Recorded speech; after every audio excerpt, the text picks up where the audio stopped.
Ce magazine vous est offert par Aéroport Bar. Congo Kinshasa mbote boza tellement belé ya kolanda magazine d'actualité au lingala facile plus 243 ya mukola lelo bandi mbote nebino.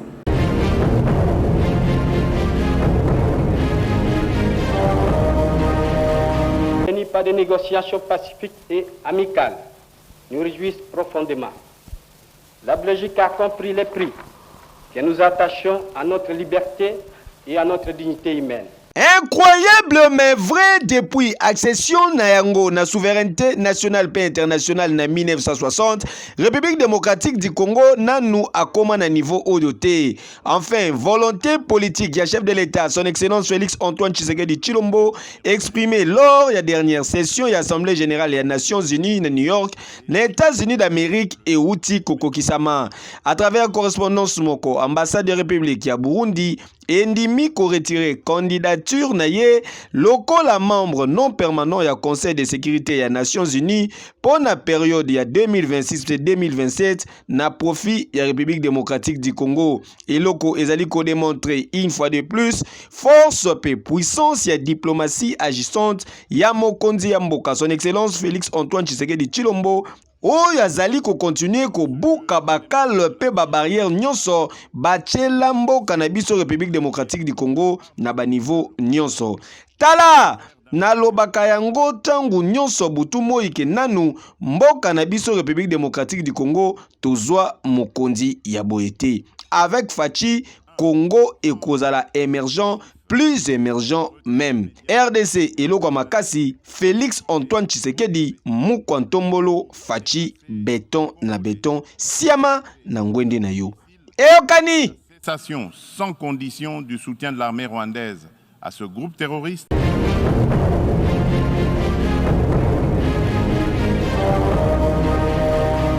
Je dénonce, en ce lieu emblématique de la vie internationale, cette énième agression dont mon pays est victime de la part de son voisin le Rwanda, sous couvert d'un groupe terroriste dénommé le M23.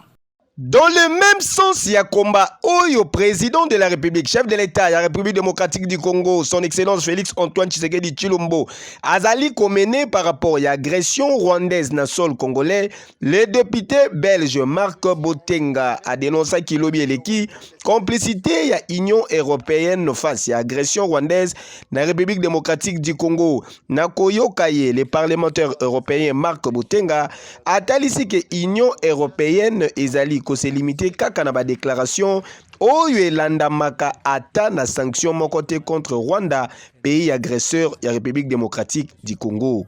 Quand la Russie a envahi l'Ukraine, l'Union européenne, les États-Unis se sont mobilisés. L'Ukraine reçoit des armes, des chars, bientôt des avions de chasse, sans doute, et la Russie est gravement sanctionnée. Mais quand la République démocratique du Congo se fait agresser depuis des années par le mouvement M23, rien, quelques belles paroles pour tromper, pour enfumer, mais aucune sanction réelle contre le Rwanda qui soutient ce mouvement. Alors la vie d'un Congolais, chers collègues, vaut-elle moins que la vie d'un Ukrainien? Kichanga, Bambo, Rutshuru, Kishishe, Nyiragongo, combien de territoires de la République démocratique du Congo doivent encore être frappés, occupés ou asphyxiés comme actuellement Goma avant que l'Union européenne ne réagisse? Pire, le Rwanda reste un partenaire de la Facilité européenne pour la paix. Cette facilité, cet instrument qui sert en réalité à livrer des armes. 20 millions pour le Rwanda, mais quelle hypocrisie, quel décalage entre les paroles et les actes ici. Mais clairement, il y a des intérêts derrière. L'Europe a besoin du cobalt, du coltan, des ressources, des richesses premières qu'on trouve aux Républiques démocratiques du Congo, et du coup, un Congo affaibli, voire balkanisé, convient très bien à certains gouvernements européens. Le Rwanda fait ainsi le jeu des Occidentaux en facilitant le pillage du Congo, notamment à l'Est. Il faut que cela cesse maintenant. Pour un rappel, Union européenne basengaki lors ya récente déclaration na bango na Rwanda fait ba terroriste M23 ba se retirer na ba zone oyo bazali ko occuper na République démocratique du Congo. Notre cause est juste Tokolonga. Dossier à suivre. Et la cessation sans condition du soutien de l'armée rwandaise à ce groupe terroriste.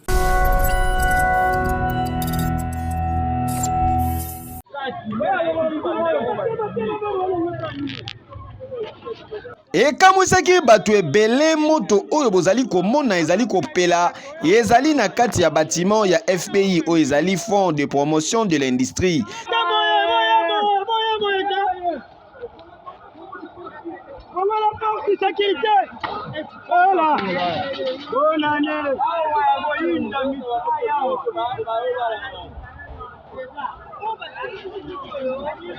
Batu bavandaka awa bamona kaka boye moto ezali kopela na kati ya babiro moto makasi penza na ndenge ya kosakana te moyen kutu ya koboma yango eza te ndenge kaka bozali komona.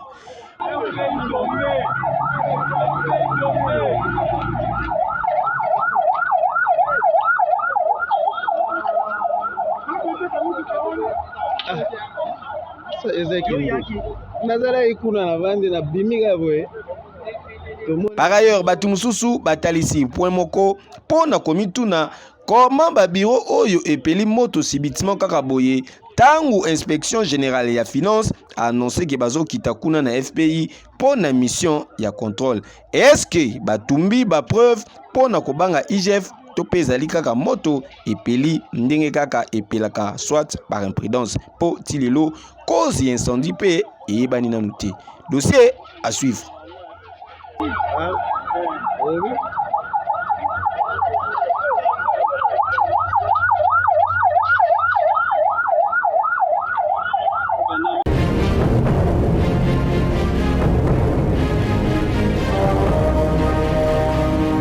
Espoir a signé déjà. Arucho signé les 30. A signé qui met dossier qui ba papier mon sous qui signé te budget zong ici et zunga moi une semaine mais dossier ce qu'on est complet ce qu'on a budget. Affaire Martin Bakole, $100,000 pointé du doigt na certains journalistes, patron Yabosolo TV, les journalistes Israël Mutombodi, Sango Mokonzi, abimi na silence na ye et sika wapi atalisaki boye na plateau ya émission Bosolo na politique Bolanda. Tika distraction, Lugambon on a vu. Ba journaliste belé ou bazo commenter sur cette histoire. Ce sont des gens qui ont échoué dans Missa na bango. Pas tika ligo réussir. Sango ils ont échoué. Oui monsieur, ils ont échoué. Ils ont journalistes, ils ont analystes, bah on commenter sur Makambo. La majorité des bateaux échoué la vie. Ils ont même pas le temps de prendre le soin de leur propre corps. Ils ont pris même des chemises. Vous allez prendre le lit, c'est 100 000, pourquoi ça n'a place soin? Moi, je dois vous informer pourquoi j'étais là-bas. Où c'est que je faisais là-bas? Je suis obligé de vous répondre à cette question. Race de vipères. Un petit groupe de poules mouillées. Nous sommes en train de réfléchir, ils ne pouvaient pas être là, tout ça. Quel français? Vous allez expliquer quoi? Moi, je suis redevable. Il faudrait que vous expliquiez, Bino. Je vois des personnes aux hôtels à Moutou, vraiment au talier. Ils ressemblent à un macaque Résus. Mais ils t'obligent une explication par rapport à ça. Moi, je dois m'expliquer pourquoi. Aux Olengagande 100 000 $, mbong à poche à l'Icolonde, aux hommes grave. Heureusement que Nzamba a ça qui biso déjà.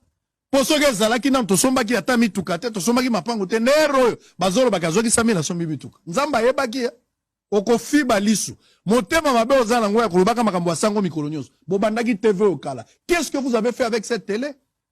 On a étudié, on a fait ça. Je suis d'accord. Mais quel est votre rapport? Qu'est-ce que vous avez fait? Je suis venu à un temps record. J'ai révolutionné. J'ai donné ce que je fais. Makambo nyonso nazosa les hommes na lelo, na bundeli muto azalaki na pasi. Aye kolelel pa na ngala sali musala. Pourquoi il faut là s'expliquer par la Bible? Azwaki 30%, azwaki 50%. Yozolo ba 30%, kolo ba 50% te. Même 50%, il faut dire ça. Motema no mabe okoya ko sala crise. Et baby si on a elongi. Elongi komi lokola pota libumu. Po motema mabe zouta. Likundu. Race de vipère. Ozo kouela ka $100 000. $100 000 ya ba 1990 to ya lelo. $100 000 lelo za na valeur. $100 000 bakamati mbongo tout ça. Bana na biso ya foot ya lina foot ao. Lina foot ezobeta te na mboka, ezobeta te pour la problème mbongo. Il y a un problème de désordre na lina foot. Bana bakye ko beta chana, bo baki ke bana performance te bo visa $2 millions. Bakenda kuna ba na résultat ni.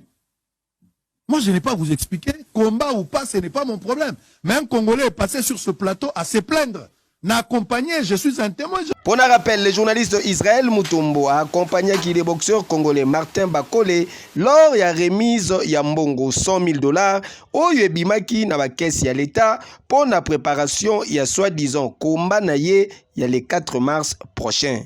Dossier à suivre. Combat, date à maintenir. Pas publier, on a noté pour adversaire, les passes pour nos adversaires. Batunion sur Bazo Kim. Après, comment on a na bêta Tony Yoka. Tout le monde va au Kim. Tout le monde. Et puis, vu position Naza, pour les adversaires, il fallait fédération, il y a un moment qu'on est là.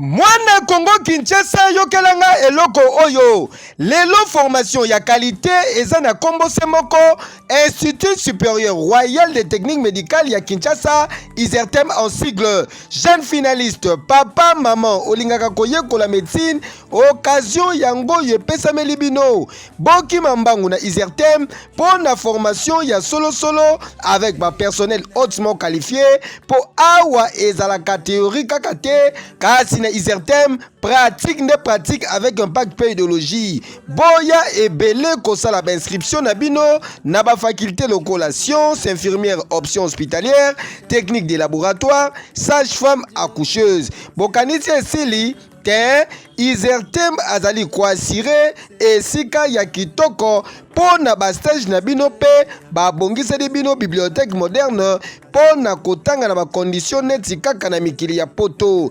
otangi au défendre pe osilisi formation na yo sans problème ba famille pe société ba sepeli alongi na ye. Pour l'inscription, ba porte ISERTEM et Tigali Polele, Kobanda lundi kino vendredi de 7h à 17h, pe samedi de 7h à 14h. ISERTEM Kin et Zwami na numéro 4774 avenue Bobozo, na Mandrandel na Kingabwa, commune ya limité référence rond-point TP. Tala tolo balisusu nini batindi kakangomba te ISERTEM mbatambuta ya ba institut supérieur ya ba technique médicale epesa zuwa te ekeyo oui.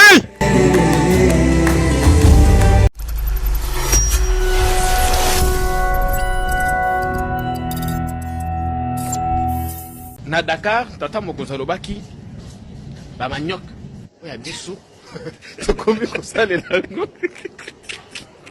Ignorance peut manque ya connaissance nde ezoboma bango. Comment expliquer que deux individus soi-disant ba journalistes intelligents ya molili ba se permettre koleka na plateau ya télévision au cours d'une émission pour na kolobake mokonzi ya mboka aza lokuta pe akendaki kokosa na likambo tali fabrication ya mapa à base ya manioc lors ya passage na ye na sommet sur l'alimentation en Afrique au esalamaki na Dakar na Sénégal du 25 au 27 janvier. Le secteur du manioc, aujourd'hui, nous avons réussi à impliquer le manioc dans la fabrication du pain à hauteur de 10%. Avec beaucoup de légèreté, tout en se moquant, en commandant suprême, il y a FRDCP, il y a PNC, les garants de la nation, le 2 Dupont Oyo, bazozo plaisir.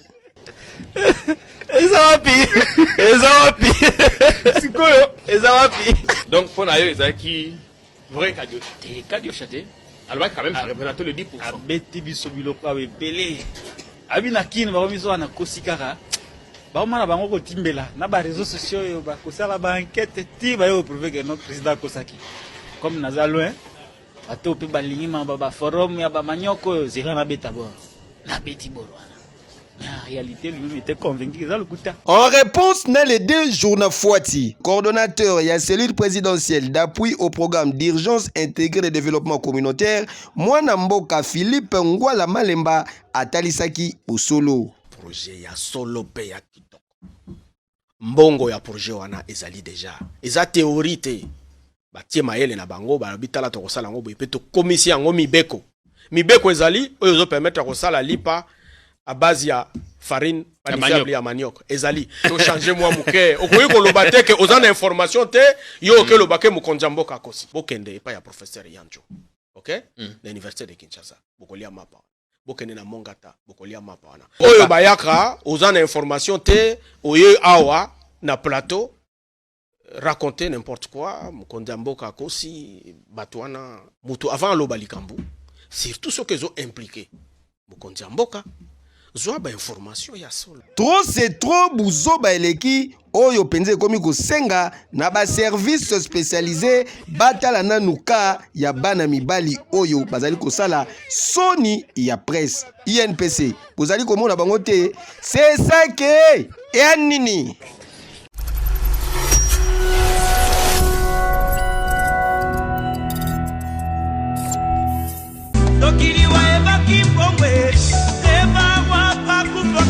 Ba famille Gelezi, Cédric Abbas, Gelezi bazali na mawa ya koyebisa na bandeko baninga pe bayeba na bango sango ya liwa ya mwana na bango ya mwasi na kombo ya Gabriela Gelezi Lobota oya kufaki depuis mokolo ya vendredi 17 février eleki suite ya maladie na yango libota ebongisi programme ya matanga boye veille mortuaire ekosalama mokolo ya mercredi 22 février na salle polyvalente FCM na numéro 558 ya avenue Kasavubu na Bandal Chibango référence Kin marché levé du corps ekosalama jeudi 23 février na morgue na clinique kinoise suivi d'enterrement na cimetière ya nécropole de Kimberly na commune ya Mongafula.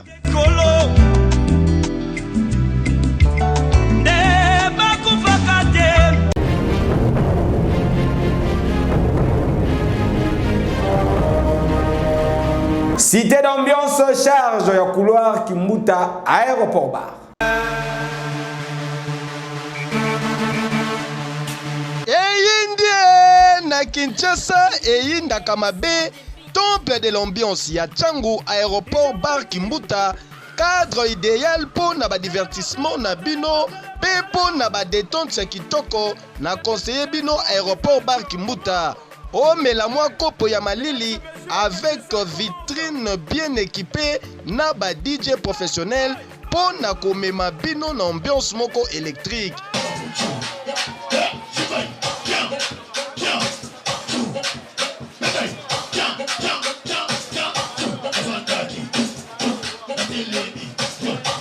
Et bongo ba installation hygiénique zéro infection et senga kande boye ozo melane siga ya kitoko pe sécurité.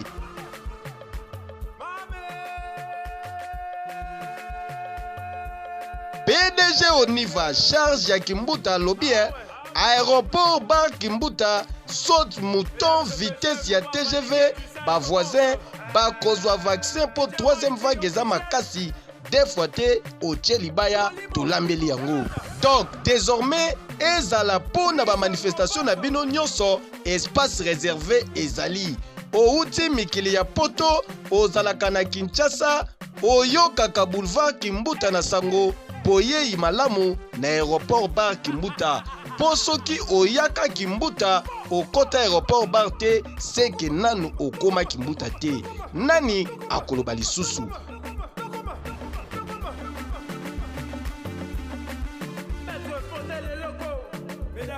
Aéroport bar Kimbuta Mbatambuta. Hey Kejo.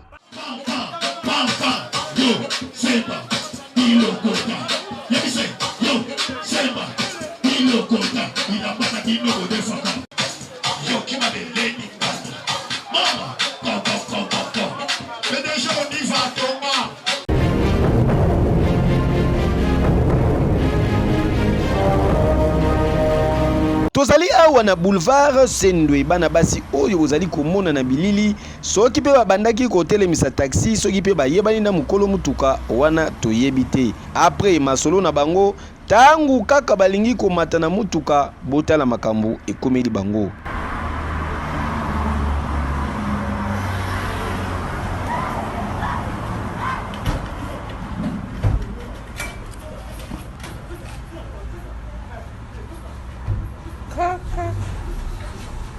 Mon général Silvano Kasongo papa toza kolala toza kolamuka insécurité ezali komata se komata na Kinshasa surtout bana kuluna oyo pas moyen awa na Kinshasa ici tolembi bango inango sila raté boité ke yo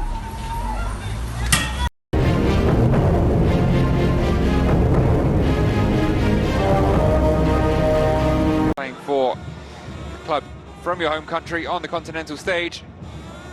Très mauvaise prestation pour les 4 clubs congolais engagés dans différentes compétitions interclub ya Confédération africaine ya football. Na stade Levi Mwanawasa na Zambie, FC Saint-Éloi Lupopo a concédé qui deuxième défaite naie consécutive face à club sud-africain ya Maramou Galant. Score final 2-1 en match comptant pour la deuxième journée ya phase de groupe ya coupe ya Confédération ya CAF. A lot of defending in the first 10 minutes from Munani.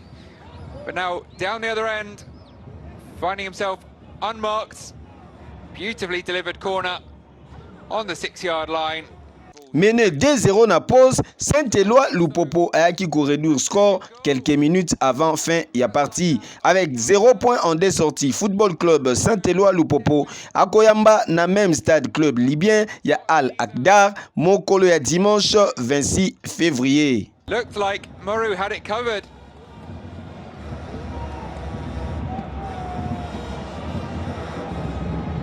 But the left midfielder. Pourtant, bien parti pour la phase de groupe Oyo. Tout puissant Mazembe Anglebert, Azalaki bloqué face à Tanzanien, ya Young Africa, Bapoulin, ya Pamphile, Mia Yobazui, Chikoti, ya Kusakanate.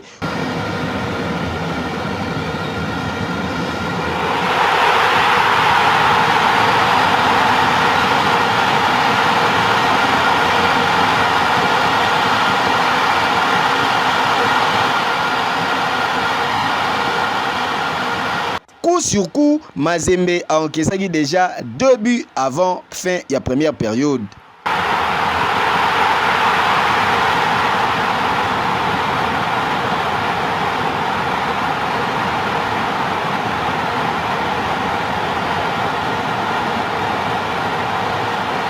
Réaction Yaba Corbeau et Salamaki na 80e minute de jeu, notre mise et Alex Ngoma.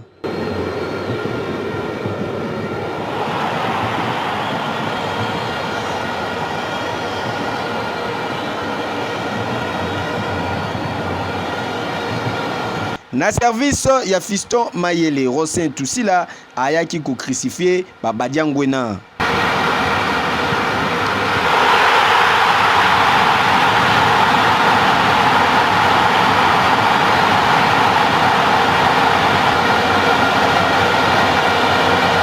Après défaite en déplacement, TP Mazembe a chuté na 3e position ya groupe Naye.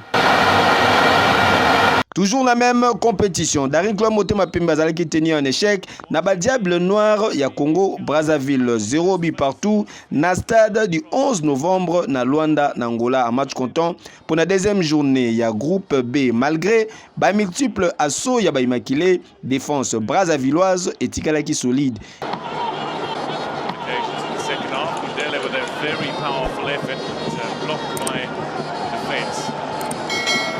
Ainsi, DSMP a Tikali na 3e position avec 2 petits points. P à Koyamba, River United FC à Nigeria, dimanche 26 février prochain, na stade ya Luanda na 20h.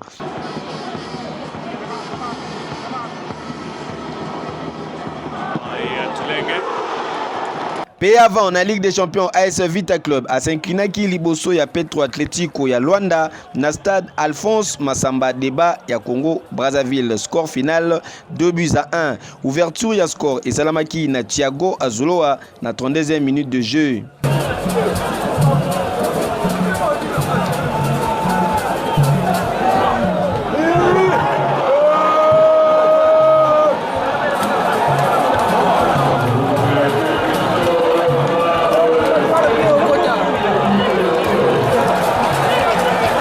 P. Anderson a qui quoi alourdir score na 65e minute de jeu.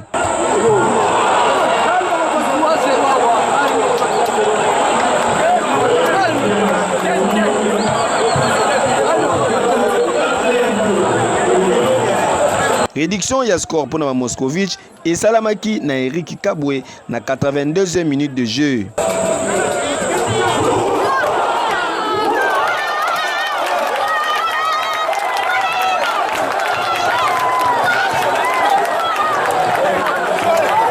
avec un match en moins. 20 clubs azali dernier ya groupe avec 0 points. P Akoyamba na même stade JS Kabili mokolo ya samedi 25 février na 14h pour na compte la 3e journée.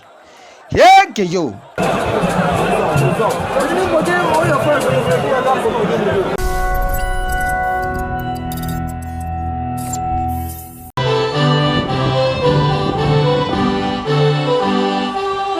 Instance fêtière, il y a football congolais, soit Fédération congolaise, il y a football association FECOFA en sigle.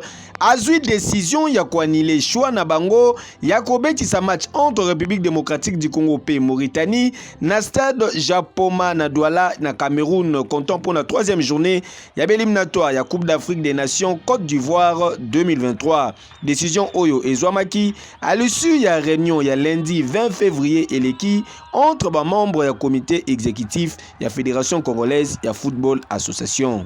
Il était question de choisir les lieux où va se dérouler le match prévu pour la 3e journée contre la Mauritanie. Parce que comme vous le savez, en date du 16, qui était la date butoir, un choix a été opéré sur le stade de Japoma. Mais tenant compte de certaines circonstances qui ont entouré ce choix, il a été décidé de les modifier et par rapport à cela, nous avons obtenu la possibilité de modifier le lieu de déroulement de ces matchs et au cours de la réunion d'aujourd'hui, nous n'avons pas encore prononcé, disons, le comité exécutif ne s'est pas encore prononcé sur le lieu du match, mais est-il que nous allons nous retrouver dans les 24 heures pour finaliser et décider en conséquence. Je ne cesserai jamais de le dire, je n'ai jamais pris seule la décision de jouer les matchs, ce match au stade de Japoma. C'était un choix consensuel. Bon, vous savez, la FECOFA est suffisamment organisée. Quand une réunion se tient, ce n'est pas le vice-président qui fait le rendu de la réunion. Hein, donc je ne peux pas parler de moi-même. Le vice-président qui a parlé de la sanction, j'espère qu'il vous a donné la lettre. Le choix pour le déroulement d'une rencontre est un choix technique. Donc c'est la FECOFA qui va choisir le nouveau lieu du match. Nous n'avons subi aucune pression. Hein, le problème est que ce choix émanait du sélectionneur, mais étant donné qu'il n'a pas su s'assumer, nous avons réagi en conséquence. Hein, en nous réunissant aujourd'hui, en examinant toutes les autres possibilités, et nous allons nous prononcer par rapport au choix technique de demain. Et c'est qu'il faut rappeler que choix, il y a stade Japoma, il y a Cameroun, en lieu et place, il y a stade TP Mazembe-Lesel, homologué na Confédération africaine, il y a football pour la République démocratique du Congo. Et c'est Sitaki, vague, il y a réaction, et il y a niveau, il y a quelques joueurs internationaux congolais, et il y a l'opinion publique congolaise. Dossier à suivre.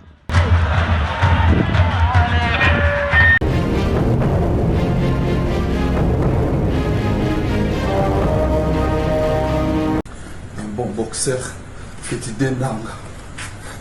Gauche, droite, contrôle poitrine. C'est fini. Pas dans la football, trop de fétiches. Maintenant, nous tous, nous sommes dans la boxe. Si Martin Bakole, pour un entraînement seulement, pour la préparation, 100 000. Donc, veut dire 5 entraînements, 500 000. 10 entraînements, 500. Combien de 500 plus 500 000, c'est comme 1 million. Nous tous, nous sommes dans les box. Même toi, même Martin Bakole. Quand tu prends ces 100 000 là pour l'entraînement, c'est l'entraînement, tu vas aller dans le ciel, ou l'entraînement, c'est dans les avions, ou seulement dans les salles de gym avec 500 000. Seulement si c'est pour l'entraînement, pas de problème. Mais nous tous, nous sommes derrière toi. Gouvernement, ministère du sport, nous sommes beaucoup. Regardez pas seulement les cas. Mais regarde, le boss dit, David Mangaya. Maintenant, nous tous, nous sommes dans les box. 100 000 pour l'entraînement. Seulement. Et le pays de soif. Bon, fort RDC. Bama Tabakita. Baba Lukola Mabele fils Manina préférable bino. C'est pas une image, vous payez ça. Merci. Na Gelor Tawaba Zalaki Nasima caméra. Ba bébé. Jamais Borata. Ekeyo. Ce magazine vous a été offert par Aéroport Bar.